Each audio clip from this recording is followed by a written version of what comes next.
जय हिंद साथी सब। का हाल चाल बा। आशा करतनी कि बिल्कुल ही सबके हाल चाल अच्छा होई। चलिए के तो क्लास स्टार्ट कर जा। काहे कि आज जौन हमनी के क्वेश्चंस लेके आयल बन ना, बहुत महत्वपूर्ण क्वेश्चन देखे के मिली।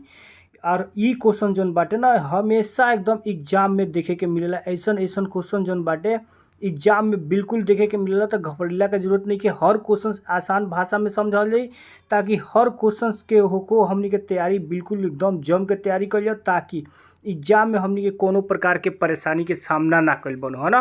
तो चले के स्टार्ट कर जा। पहला क्वेश्चन हमनी के स्क्रीन पे बिल्कुल देख पाओता नहीं जा, और का कहता ई पहला क्वेश्चन और एकरा के लखन हल कर जाई। पूरा विस्तार रूप से हमनी के समझे के बा हर एक प्रश्न के, है ना। चले के तो देखल जा पहला क्वेश्चन का कहता कि प्रथम 5 पूर्ण संख्याओं का माध्य कौन है, कौन होगा, है ना। तो देखे कि एमे कहत का बाटे कि प्रथम 5 पूर्ण संख्या। तो पूर्ण संख्या का मतलब भल कि 0, है ना, 1, फिर 2, फिर 3, फिर 4 और 5। इन सब के माध्य 5 ना रही एमे, 5 ना रही, 4 एगो रही एमे। काहे से कि ई 5 गो हो गइल बा, 1 2 3 4 5 गो हो गइल बा। अब एकर माध्य ज्ञात कइल जा, यानी ई सब के हमनी के का कइल जा, जोड़ दिहल जा आ जो गो संख्या बनता ना से भाग दे दिहल जा। हमनी के पूरा एकर आंसर जौन बाटे आ जाई, है ना। चले के देखल जा का कहता। ई हो गइल हमनी के 0 + 1 + 2 + 3 + 4 आ बटा ई कगो संख्या कुल रहलटे 5 गो रहलटे, ई बटा 5 कर दिहल जाई, है ना। चले के जोड़ल जा। 0 गो एगो आ 2 गो 3 गो 3 गो 3 गो 6 गो 6 गो 4 गो 10 गो 10 आ बटा सबके हो जाई 5 आ 5 से कट जाई हमनी के 10 क बार में 2 बार में। तो जाहिर से बात बा कि एकर जौन कटल है ना, ई 5 10 जौन बाटे ई 5 से कटल है, 2 बार में कटल है। तो एकर जौन आंसर आई ई कौन चीज आई, माध्य आई। बिल्कुल माध्य जौन एकर हो गइल, कितना हो गइल, 2 हो गइल। जाहिर से बात बा कि इमे पूछले का बाटे कि प्रथम 5 पूर्ण संख्या के माध्य, है ना। तो 5 गो पूर्ण संख्या जौन बाटे सबके पता हो कि पूर्ण संख्या के जौन गिनती होकला 0 से शुरू कइल जाला, एमे 0 भी शामिल होई। तो 0 ले ली, 1 ले ली, 2 ले ली, 3 लिया जा, तो 4 लिया जाए, सबके जोड़ के 5 से भाग दे दिया जाए, आंसर एकदम ताड़ आ जाए। चले के अगला क्वेश्चन देखल जाए। अगला क्वेश्चन से एकर का कहता। अगला क्वेश्चन जौन बाटे हर एक क्वेश्चन से एकदम सबके खातिर बिल्कुल बहुत बढ़िया होई, और तैयारी भी बहुत शानदार तरह से करावल जाताटे। जबकि मैट्रिक के तैयारी हमनी के कर रहल बानी, और मैट्रिक में जितना भी शानदार क्वेश्चन बाटे सब क्वेश्चंस के हमनी के एकदम पूरा धंगार के रख दे के बाटे, ताकि एग्जाम में नु जब बैठल जा तो बेरा कोनो प्रकार के टेंशन हमनी के लगे ना रहो कि हम मतलब अब हमनी के जो तैयारी भइल बा उ बढ़िया भइल बा कि ना भइल बा। एकदम बिल्कुल 1% सोचे लायक नहीं के छोड़े के, है ना। अगला क्वेश्चन हमनी के का कहता। 2 वृत्तों के क्षेत्रफल का अनुपात 4:1 है, तो उनकी त्रिज्या का अनुपात जो होगा वो क्या होगा, ये आपको बता देनी है। तो देखिए यहाँ पे का कहता कि 2 गो वृत्त के क्षेत्रफल बाटे, है ना। का कहता कि क्षेत्रफल के अनुपात जहाँ जौन बानू उ 4:1 दे देला बा। तो त्रिज्या के अनुपात कह देलस, है ना। यहाँ पर त्रिज्या के अनुपात कह देल रही, भुजा के अनुपात कह देल रही, कोनो चीज के अनुपात कह देल रही नु, तो ओकरा के खाली आसान काम हमनी के ये कह देब कि ओकर वर्ग निकाल के आ चुपचाप लिख देला काम बा। अगर चुपचाप लिखा गइल, वर्ग निकाल के वर्गमूल निकाल के वर्गमूल निकाल के ओकर लिखा गइल, तो उहे आंसर हो जाई। अगर इहे है जे देल रही भुजा के अनुपात चाहे त्रिज्या के अनुपात देल रही आ तब कही तो ओकर की क्षेत्रफल के अनुपात का होइत, है ना। क्षेत्रफल के अनुपात यदि पूछले रहित नु तो डायरेक्ट ओकरा के हमनी का कहल जाइत, वर्ग कर दिया जाइत, है ना। क्षेत्रफल के अनुपात अगर देले रहित पूछले रही तो वर्ग कर दिया जाए। आ क्षेत्रफल दे देला बाटे ओकर भुजा चाहे त्रिज्या के अनुपात कहताटे, तो ओकर चुपचाप वर्गमूल निकाल दिए, आंसर आ जाई, है ना। तो एकर आंसर जौन 2:1 जौन है ऑप्शन नंबर बी में देला बाटे, इहे एकर आंसर हो जाई, है ना। एकदम बिल्कुल बढ़िया से समझ में आवत है। कमेंट बॉक्स में एकदम बिल्कुल बतावे के बाटे कि हर एक क्वेश्चन जौन बाटे बढ़िया से समझ में आवत कि नइखे आवत, है ना, ताकि एकरा के और बढ़िया से एकरा के समझावे के प्रयास कइल जाई, है ना। अगला क्वेश्चन का कहता, चले के देखल जाए। 3 नंबर जौन क्वेश्चन बा ई का कहता कि यदि tan a बराबर √3 तो a का मान है। tan a बराबर ही में दे देला बाटे √3 दे देला बाटे, का दे देला बाटे, tan a बराबर दे देला बाटे √3 दे देला बा। √3 जब दे देला बाटे तो अब ई पूछताटे नु कि हई जौन a बाटे ई a के में कौन मान होई, 30 डिग्री होई कि 60 डिग्री होई, इहे हमनी के बता देवे के बाटे। तो हम फिर से बता देवे के चाहतनी कि tan जो √3 आवेला कितना डिग्री के मान आवेला। तो tan हम बता देवे के चाहतनी कि tan 60 डिग्री के जौन मान होला नु उ √3 होला। का होला? √3 होला। इ याद रखे के पड़ी है ना। आ tan 30 डिग्री के जौन मान होखेला नु इ होखेला हम बता तनी 1/√3 होखेला। का होला? 1/√3। तो हमनी के पूछले का बाटे कि tan a बराबर √3 पूछले बा। का पूछले बा? √3। तो √3 जौन बानू इ आ जाई हमनी के tan 60 डिग्री में। कौन चीज में आ जाई? tan 60 डिग्री में आ जाई। और tan 30 डिग्री का मान जौन होला नु 1/√3 होला। का होला? 1/√3 होला। तो ऑप्शन जो हमनी के बी नंबर बाटे इ हमनी के बिल्कुल सही आंसर हो जाई है ना। चले के अगला प्रश्न देखल जाए। अगला प्रश्न इमे का कह रहल बाटे, सब प्रश्न एकदम बिल्कुल शानदार और लाजवाब प्रश्न देखे के मिली हमनी के। जितना इंपोर्टेंट क्वेश्चन बन उहे सारा क्वेश्चन हमनी के करे के बाटे है ना। चले के देखल जाए इमे का कहता। इ क्वेश्चन बहुत ही बढ़िया बावे, बहुत बार पूछ लिहल गइल बाटे। यही से इ बढ़िया से समझे के पड़ी हमनी के। इ क्वेश्चन के काहे समझे के पड़ी आ के लेखा समझे के पड़ी आवे के देखल जा का कहताटे। कहता कि cos 60 डिग्री प्लस 1 आ बटा cos 60 डिग्री माइनस 1 के जौन मान होला उ कौन एमे दोनों में से हटे। यानी cos 60 डिग्री प्लस 1 आ बटा cos 60 डिग्री माइनस 1 के जौन मान होखेला उ का होला, इहे हमनी के बता देवे के बा। तो cos 60 डिग्री के मान का होला इ सबके पता होके चाहिए कि cos 60 डिग्री के मान जौन होला 1/2 होला आ माइनस 1 आ बटा 1 कर दिया। सबके बटा में फिर से 1/2 यानी cos 60 डिग्री के मान 1 आ बटा माइनस यहाँ पर 1/1 कर लेवे के है ना। चले के अब एक हमनी के का कइल जा, वर्गमूल बाटा का जोड़ घटा कर दिया जा। आ बाटा यहाँ पर प्लस रही, बिल्कुल यहाँ पे प्लस रही है ना। चले के आगे बढ़ल जाए, एकरा के हल कइल जा। हल क के हमनी के पता कइल जा कि एकर आंसर एमे कौन आवत हवे। 1/2 एकरा के तनी और है ना साइड में ले लिहल जा ताकि हल करे में हमनी के आसान होखो है ना। चले के यहाँ 2 और 1 के लघुत्तम 2 हो जाई। आ 2 से 1 में जब भाग दिहल हमनी 2 से 2 में भाग दिहल तो एक बार में कटी। आ 1 से 2 में गुणा कर तो 2 हो जाई है ना। 2 आ फिर 1 से भाग दिहल 2 में तो 2 बार में कटी। 2 से 1 में गुणा कर ली तो 2 हो जाई। यहाँ पे 2 हुई है ना, बुझा तो 2 हुई का। सॉरी यहाँ पे मिस्टेक हो गई बा, कैलकुलेशन थोड़ा सा मिस्टेक हो गई बा। हम माफ़ी चाहतनी सबसे। ये थोड़ा सा एकरा के हमनी के सुधार कइल जा है ना।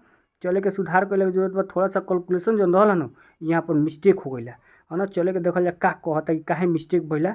चले के 2 के और 1 के लघुत्तम जौन बा तो 2 हो जाई। आ 2 से भाग दिले 2 में एक बार में कट जाई। आ 1 से हमनी के 1 में गुणा कर तो 1 हो जाई। फिर 1 से भाग दिले 2 में तो 2 बार में कटिया। 2 से 1 में गुणा कर लिया तो ये 2 हो जाए। आ सबके बाटा फिर उहे काम है हमनी के नीचे कर देगा, यानी 2 के और 1 के लघुत्तम 2 कर दिले। 2 से भाग दिले 2 में तो एक बार में कटी। और 1 से 1 में गुणा कर तो 1 हो जाए। फिर माइनस 1 से भाग दिले 2 में तो 2 बार में कटिए। 2 से 1 में गुणा कर तो 2 हो जाए है ना। एकरा के तनी और ही स्क्रोल कर लिया जाए ताकि हमनी के जौन लिखे के जगहिया बानू खूब बढ़िया बच जाए, लिख दिया जाए। ऊपर हमनी के का बचता है देख लिया जाए। ऊपर हमनी के है मिलल बा 1 जोड़ 3 2। तो 1 आ 2 गो कितना हो जाए जी? बिल्कुल 3 हो जाए। कितना हो जाए? 3 हो जाए है ना। अब बटा 2 हो जाए। अब फिर नीचवा हमनी के हो जाए -1 अब बटा 2 हो जाए। अब चले के एकरा के बाटा के गुणा निकाल जाए तबे पता चली। 3/2 आ गुणे -2 बटा -1 हो जाए है ना। तो 2 से 2 कट जाई। -1 से 3 में गुणा कर तो -3 हमनी के लग बच जाई। का बच जाई? -3। अब -3 हमनी के देखल जा कि कावना ऑप्शन में देले बा है ना। -3 जी एकदम बिल्कुल -3 जौन देले बा एकदम बी नंबर में देले बा है ना। तो यानी जौन हमनी के क्वेश्चंस रहल है वो क्वेश्चंस के अनुसार अगर हमनी के चलल जा तो देखल जा एक ऑप्शन में का नाम बा यानी cos 60 डिग्री प्लस 1 आ बटा cos 60 डिग्री माइनस 1 के जौन मान होखेला इ हमनी के -3 आई जना कि बी नंबर में दिहल गइल बा ना। चले के अगला प्रश्न हमनी के देखल जाए। अगला प्रश्न जौन बाटे इमे हमनी के का मिलल बाटे, बहुत बढ़िया प्रश्न आज मिलत हो। का बात बाटे काहे से कि एकदम बिल्कुल तैयारी जौन बानू बहुत बढ़िया से करे के बा। यही से बढ़िया प्रश्न हमनी के आज देखे के मिलत बाटे। चले के देखल जाए इमे का कहता हो। यदि a और b बहुपद f(x) जहाँ f(x) बराबर हमनी के एगो यहाँ पे बहुपद दे देला बावे x² + x + 1 के मूल दे देला बा। मूल हो तो कहता इमे कि एक बटा ए प्लस एक बटा बी का मान क्या होगा जी, इहे हमनी के बता देगा है ना। तो सबसे पहले इमे ए बराबर हमनी के देख लीजिए एक दिला बा, आ बी बराबर भी एक दिला बा, आ सी बराबर भी हमनी के एक के दिला बा। सब के सब मान इमे जौन बानू एक के दिला बा है ना। तो एकरा के हमनी के का कहल जाए, एक बटा ए आ प्लस एक बटा बी पर पहले बैठा लेवे के आवे के बैठावल जाए। एक बटा ए प्लस एक बटा बी के मतलब का भइल इहो जान लिया, यानी ए के आ बी के लघुत्तम निकाली तो ए बी हो जाई है ना। तो ए से ए बी में भाग दिया जाए तो ए से ए कट जाई है ना, बी बचे बी से ए में एक में गुणा कर तो बी हो जाई, आ प्लस बी से भाग दिया जाए ए बी में तो बी से बी कट जाई, आ ए बच जाई ए से एक में गुणा कर तो ए। अब देखे के है यहाँ बचल बा ए प्लस सॉरी बी प्लस ए, यानी शून्यकों का ए बराबर का होला माइनस बी बटा ए, तो माइनस एक हो जाई। आ फिर शून्यकों के गुणनफल सी बटा ए होला तो सी बटा ए, सी के भी मान एक बा और ए के भी मान एक बा तो बटा एक हो जाई। अब यहाँ पर देखा जाए माइनस एक बटा एक मिलल के मतलब का भइल हो, बिल्कुल एक माइनस एक भइल। तो माइनस एक जौन दिले बानू है हमनी के ऑप्शन बी नंबर में दिले बा, का नाम में दिले बा, ऑप्शन बी नंबर में दिले बा। तो ऑप्शन बी नंबर हमनी के एकदम बिल्कुल सही हो जाई। चले के अगला प्रश्न देखा जाए कि अगला प्रश्न जौन दिले बा ई का कहता, बिल्कुल शानदार प्रश्न एकदम मिलता, सब प्रश्न एकदम बिल्कुल बढ़िया बा। का कह रहल बा आवल जा देखल जा। एक द्विघात बहुपद के मूलों का योगफल तथा गुणनफल क्रमशः 2 तथा -15। तो द्विघात बहुपद है, मूलों के जौन योगफल बाटे ई दे दिला बा, आ गुणनफल जौन बाटे न इहो दे दिला बा है ना। तो एकरा से जौन द्विघात बहुपद बनी उ का बनी, तो यहाँ देखे का बा कि जौन मूलों के गुणनफल दिला बाटे यहाँ ए प्लस बी के जौन मान दिला बा उ 2 दिला बा। तो ई जौन 2 दिला बा तो ई -2 हो जाई, का हो जाई 2, कहे से कि शून्यकों के योग जौन होकला उ माइनस बी बटा ए होला, का होला माइनस बी बटा ए। तो अब 2 जब यहाँ पर माइनस में हो जाई तो जाहिर से बात बाटे कि हेदे प्लस दिला बा, ई तो आंसर होई ना, बिल्कुल ना होई। आ शून्यकों के गुणनफल जौन बाटे उस यहाँ दे दिला बा ए गुणे बी बराबर दे दिला बा -15 पहले ही से दे दिला बा, कहे से कि एक और गुणनफल जौन होकला न सी बटा ए होला, का होला सी बटा ए। तो ई सी बटा ए जौन बाटे जे लेखन बा -15 के -15 ही रह जाई, आ बटा 1 लिखे कोई तो लिखा सकला, कोनो दिक्कत नहीं है ना। अब देखे के बा यहाँ जौन -2 बाटे इहो माइनस में बाटे, आ 15 बाटे इहो माइनस में बाटे। तो दूसरका नंबर जौन ऑप्शन हमनी के देले बावे इहे बिल्कुल सही होके के चाहिए, दोसर कोनो रास्ता नहीं है ना। चले के अगला प्रश्न देखल जाए कि अगला प्रश्न एमे जौन मिलल बा हमनी के का मिलल बा, बिल्कुल इहो काफी लाजवाब प्रश्न मिलल। आ एकदम काहे ना मिली, काहे से कि तैयारी चलता मैट्रिक के, और लाजवाब और जानदार एकदम पूरा दम लगा के एकदम मैट्रिक के तैयारी करे के बा, ताकि हमनी के कोनो प्रकार के कमी ना रह जाओ एग्जाम के समय तक ले है ना। चले के देखल जाए ई का कहता क्वेश्चन। बिंदु Q से किसी वृत्त की स्पर्श रेखा की लंबाई 24 सेंटीमीटर है और केंद्र से Q की दूरी 25 सेंटीमीटर, तो वृत्त की त्रिज्या है। यहाँ पर हमने के एगो काम करे के पड़ी, उ काम जन तर का बा, उ काम बाटे कि एगो वृत्त बना ले है ना।